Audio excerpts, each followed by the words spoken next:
नमस्कार, बहुत स्वागत है आप सभी का न्यूज 18 पर और मैं हूं आपके साथ में मनदीप। इस वक्त मैं प्रयागराज में मौजूद हूं।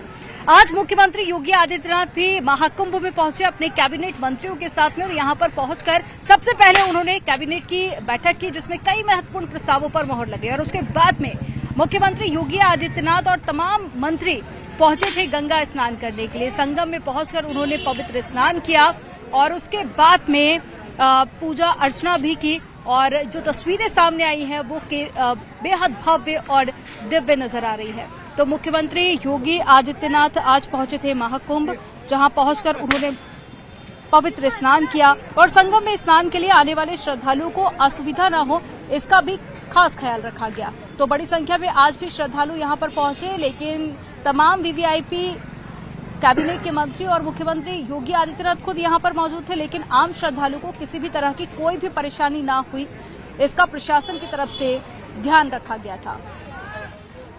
तो माना जा रहा है कि आज भी 1 करोड़ के आसपास श्रद्धालु पहुंचेंगे दर्शन करने के लिए, लेकिन सीएम के दौरे का इस पर कोई असर नहीं हुआ, इसका खास ध्यान रखा गया। ना तो रूट डाइवर्ट किए गए थे और ना ही किसी पर कोई पाबंदी या फिर आवाजाही में किसी भी तरह की कोई दिक्कत आम श्रद्धालु को नहीं हुई।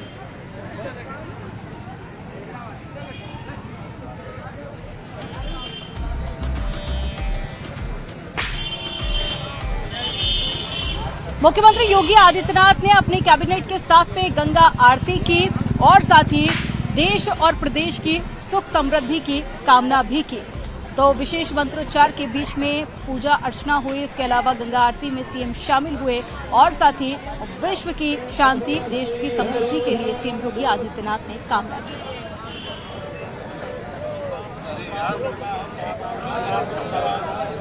तो मुख्यमंत्री योगी आदित्यनाथ पहुंचे थे, तस्वीरें आप देख पा रहे हैं, बेहद भव्य और ये दिव्य तस्वीरें, जहां महाकुंभ में पवित्र स्नान के बाद में सीएम योगी ने गंगा आरती की और मां गंगा से देश और प्रदेश की सुख समृद्धि की कामना की है।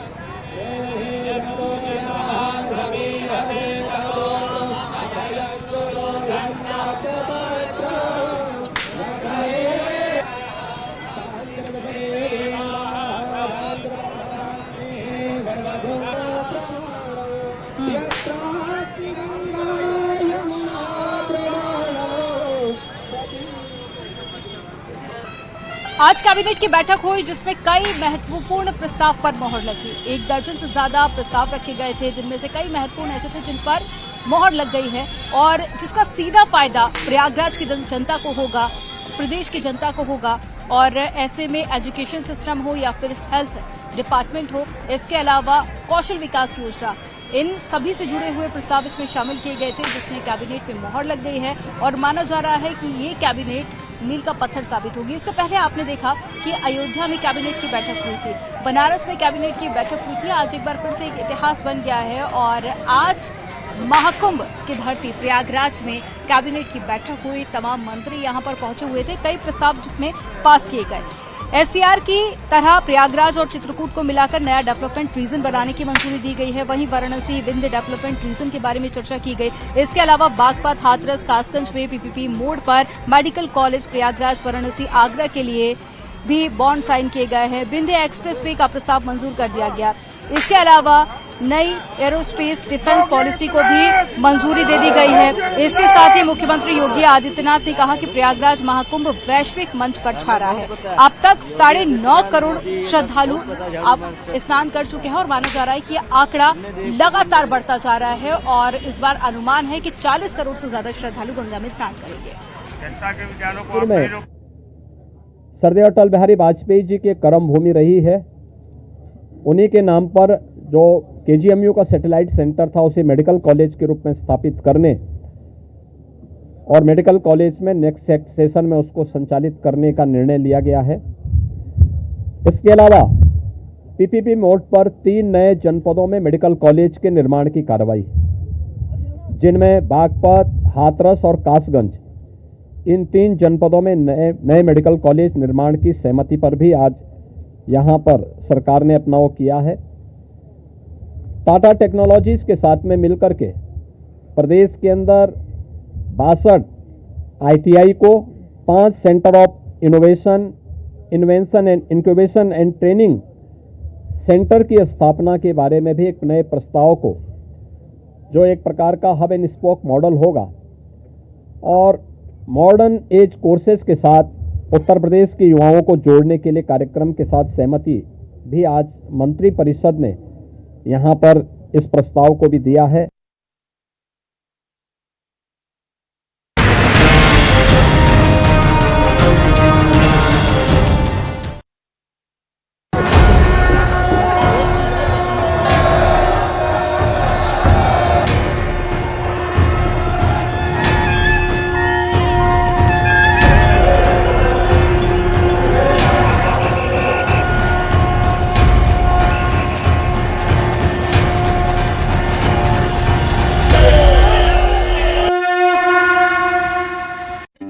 नमस्कार, बहुत स्वागत है आप सभी का। मैं हूं आपके साथ में अमनदीप और आज मैं आपको जल मार्ग से महाकुंभ की हर एक दिव्य और भव्य तस्वीर दिखाऊंगी। आपको बताऊंगी क्या कुछ यहाँ पर व्यवस्थाएं की गई हैं, कितनी बड़ी संख्या में यहाँ पर लोग पहुंच रहे हैं। इसके अलावा शासन प्रशासन की तरफ से क्या कुछ व्यवस्थाएं यहाँ पर की गई हैं और कैसे आस्था में लोग सराबोर नजर आ रहे हैं। तो हर एक तस्वीर आपको आज मैं जल मार्ग से दिखाऊंगी।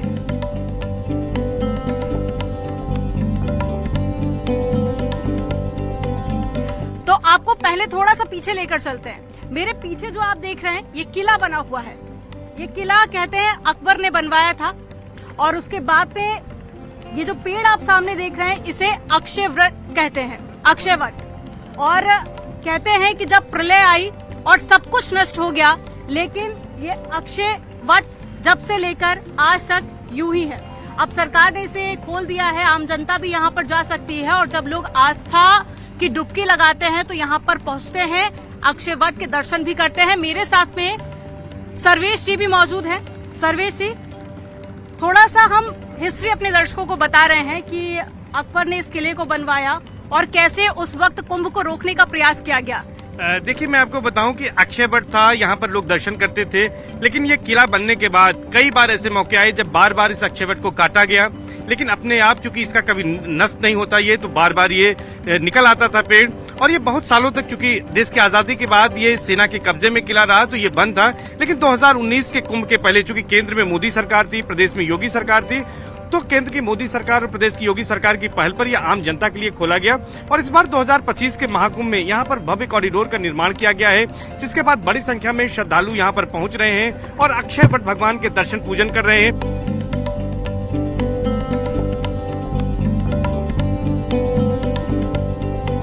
अब चलिए थोड़ा सा हम आगे बढ़ चुके हैं, जरा उधर की तस्वीरें दिखाइए। वो जो सामने आप देख रहे हैं ये है वीआईपी घाट और यहाँ पर जो भी वीआईपी लोग हैं वो पहुंच रहे हैं और यहाँ से बोट के जरिए वो पहुंचते हैं और संगम में जाके आस्था की डुबकी लगाते हैं। कई बड़ी हस्तियां हमने देखा इस वक्त यहाँ पर पहुंची, जया किशोरी से लेकर साधु संत और बड़े बड़े। जानकारी तो ये भी है कि कई राज्यों के मुख्यमंत्री भी यहाँ पर आने वाले हैं। तो सर्वेश जी, ऐसे में वीआईपी घाट पर क्या चाक चौबंद व्यवस्था आप देख पा रहे हैं? देखिए, वीआईपी घाट की अगर बात करें तो वीआईपी घाट पे जल पुलिस है, एनडीआरएफ है, एसडीआरएफ है, डीप डाइवर्स है, तमाम यहाँ पर बोट्स हैं। इसमें मैं बताऊं प्रयागराज मेला प्राधिकरण की बोट्स हैं, इसके अलावा जल पुलिस की बोट है और तमाम अन्य यहाँ पर जो गवर्नमेंट की बोट्स हैं वो यहाँ पर मौजूद हैं। उनके जरिए जो आप पीछे देख सकते हैं, जहाँ पर संगम है, जहाँ पर वो पताकाएं नजर आ रही हैं, वो संगम का क्षेत्र है। वहाँ पर वीआईपी जेटी लगी हुई है, जहाँ पर भी वीआईपी मेहमान आते हैं उन्हें त्रिवेणी में स्नान कराया जाता है और उनको एक प्रोटोकॉल देते हुए जो सरकार का है उसके तहत उनको ले जाया जाता है। तो बड़ी संख्या में लोग पहुंच रहे हैं।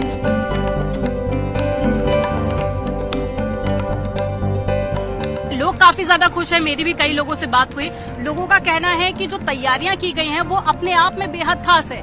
यहाँ पर शौचालय से लेकर पानी की सुविधा, रहने की सुविधा, हर एक सुविधा और जो मॉनिटरिंग खुद मुख्यमंत्री योगी आदित्यनाथ कर रहे थे। जरा उधर एक बार नजर डालिए। 18 किलोमीटर का ये पूरा एरिया है जहाँ पर लोग स्नान कर रहे हैं। यहाँ से लेकर आप वहाँ तक जब नजर डालेंगे तो सिर्फ आपको श्रद्धालु नजर आएंगे। ये भारत के कोने कोने से नहीं बल्कि विदेशों से भी यहाँ पर लोग पहुंचे हुए हैं। हर एज ग्रुप के लोग आपको यहाँ पर नजर आएंगे, बच्चे, बूढ़े, जवान, हर कोई यहाँ पर पहुंचा है बड़ी ही आस्था के साथ में। और संगम में लोग डुबकी लगा रहे हैं और उसके बाद में लोग हनुमान जी के दर्शन करने के लिए भी पहुंच रहे हैं। और ये जो नाव आप देख रहे हैं, नाव यहाँ पर पूरी व्यवस्था की गई है ताकि किसी भी तरह की कोई भी घटना ना हो। लाइफ जैकेट देखिए, आप जिनको भी देखेंगे सभी लोगों ने लाइफ जैकेट यहाँ पर पहनी हुई है और प्रशासन की तरफ से गाइडलाइन भी इसको लेकर जारी की गई है। इसके अलावा फिटनेस भी टाइम टाइम पर बोट की चेक की जा रही है और साथ ही स्नान को लेकर भी खास इंतजाम यहाँ पर देखे जा रहे हैं। और तमाम उपकरण इस बार मंगाए गए हैं, जैसे अंडर वाटर ड्रोन पहली बार यहाँ पर महाकुंभ में इस्तेमाल किया जा रहा है, जो 100 मीटर तक के दायरे में करीब यहाँ पर आ सकता है, तो नीचे की पूरी वीडियो फुटेज भेज सकता है। तो ऐसे अत्याधुनिक उपकरणों का भी प्रयोग किया जा रहा है। और खासतौर पर जो बोट है, आप देख रहे होंगे कि इन बोट्स पर जो भी लोग बैठे हैं, जो श्रद्धालु बैठे हैं, उनको एक लाइफ जैकेट पहनाई गई है। ये सुरक्षा के लिए ही पहनाई गई है कि अगर पानी में लहर उठती है, किसी तरह से डिसबैलेंस होती है नाव, तो उसमें लोगों की सुरक्षा हो सके, कोई डूबे न और समय रहते लोगों को बचा लिया जाए। तो यहाँ आना, बोटिंग करना, आप देख सकते हैं कि किस तरह से लोग उत्साहित हैं। तो ये अपने आप में एक अलग एक्सपीरियंस दे रहा है यहाँ पर। तो ये भी कह सकते हैं कि यहाँ पर न केवल लोग आस्था से, श्रद्धा से यहाँ पर आस्था की डुबकी लगाने आ रहे हैं, बल्कि यहाँ का जो अनुपम सौंदर्य है उसको भी निहारते हैं। जो यहाँ पर साइबेरियन बर्ड्स हैं, जो कि यहाँ आकर 7 समंदर पार से हजारों किलोमीटर, हजारों मील की दूरी से यहाँ पर आकर यहाँ पर रहती हैं, उनके साथ भी अटकेलियां करते हैं, उनको भी यहाँ पर देखते हैं। तो बहुत कुछ यहाँ पर बदला नजारा इस बार महाकुंभ में देखने को मिल रहा है और अभी ये 26 फरवरी तक, महाशिवरात्रि तक इसी तरह से चलने वाला है।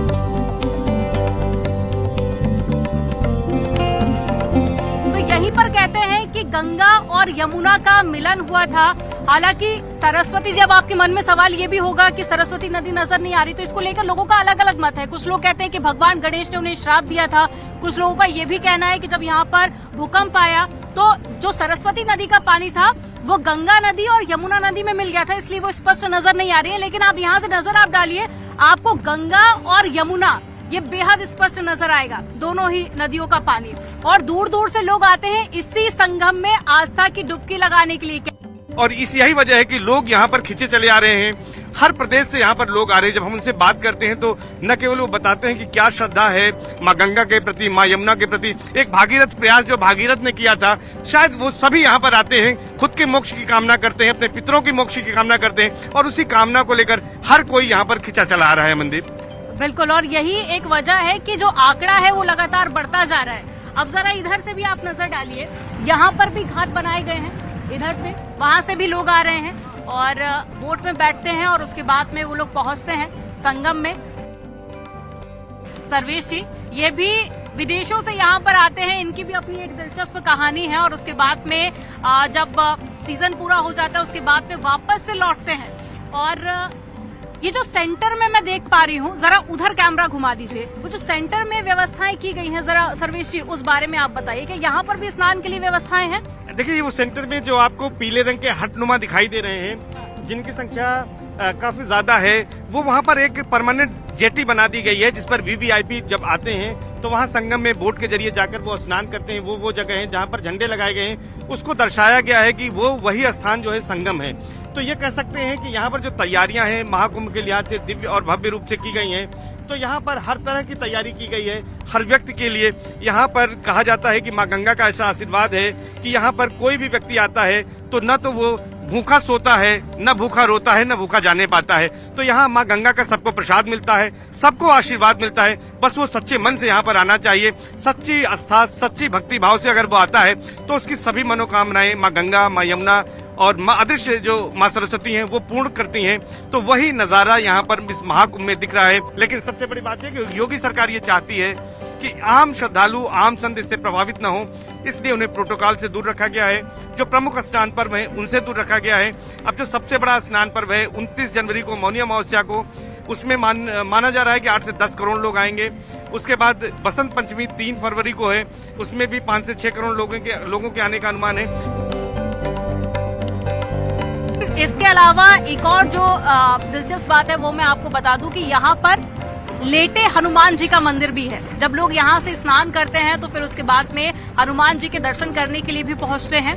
और साथ ही लेटे हनुमान जी, बड़े हनुमान जी, इन नामों से वो मंदिर काफी ज्यादा प्रसिद्ध है और उसके पीछे अलग लोगों की मान्यता भी है। तो कहते हैं कि लंका पर विजय पाने के बाद में जब हनुमान जी आए तो माता सीता ने उन्हें कहा कुछ देर आराम करने के लिए और उसके बाद में वो वहीं पर लेट गए और उसी आधार पर लेटी हुई प्रतिमा बनाई गई है।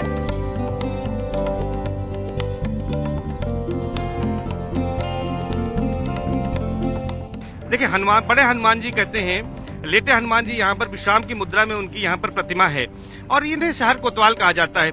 इवन यहाँ पर शनिवार और मंगलवार को निशान चढ़ाते हैं, जिनकी मनौती यानी मन्नत कोई पूरी होती है तो वो यहाँ पर झंडा चढ़ाते हैं, जिसे निशान कहा जाता है। जब नदियों का पानी छोड़ा जाता है, अगर उत्तराखंड की नदियों में पानी छोड़ा जाता है अलकनंदा से, भागीरथी से, तो ये पानी यहाँ पर जब आता है नरौरा, कानपुर वगैरह से छोड़ा जाता है, फिर इधर चंबल से जो यमुना जी आ रही है हमारे पीछे, इनका पानी आता है, तो यहाँ पर काफी जो है वो एक तरह से कह सकते हैं कि जल हो जाता है और बाढ़ सी आती है। तो हर साल एक बार जो है वो हनुमान मंदिर में वो जल प्रवेश करता है और गर्भगृह में जाकर हनुमान जी को माँ गंगा और माँ यमुना उनको स्नान कराती हैं, अभिषेक करती हैं जिसको कह सकते हैं। तो वो एक अच्छा शुभ माना जाता है और जिस साल ये स्नान कर लेते हैं हनुमान जी, उस साल माना जाता है कि अच्छा मेला होगा, क्योंकि हर साल माघ मेला लगता है, कुंभ, और अगर महाकुंभ है तो अच्छा आयोजन होगा। तो इस बार तो 2 बार जो है हनुमान जी ने स्नान किया है, तो मुझे लगता है कि ये महाकुंभ वाकई दिव्य और भव्य होने जा रहा है। इसके संकेत पहले ही माँ गंगा माँ यमुना ने दे दिया है। जी बिल्कुल बिल्कुल। और जरा एक बार फिर से आप उधर की तस्वीरें दिखा दीजिए जहां पर आम लोग दर्शन कर रहे हैं, वहां के ठीक तस्वीरें आप देखिए। ये पूरी एक बार कैमरा पैन करके आप तस्वीरें दिखा दीजिए। ये पूरा जो 18 किलोमीटर लंबा घाट है, वहां पर दूर दूर से श्रद्धालु आ रहे हैं, स्नान कर रहे हैं।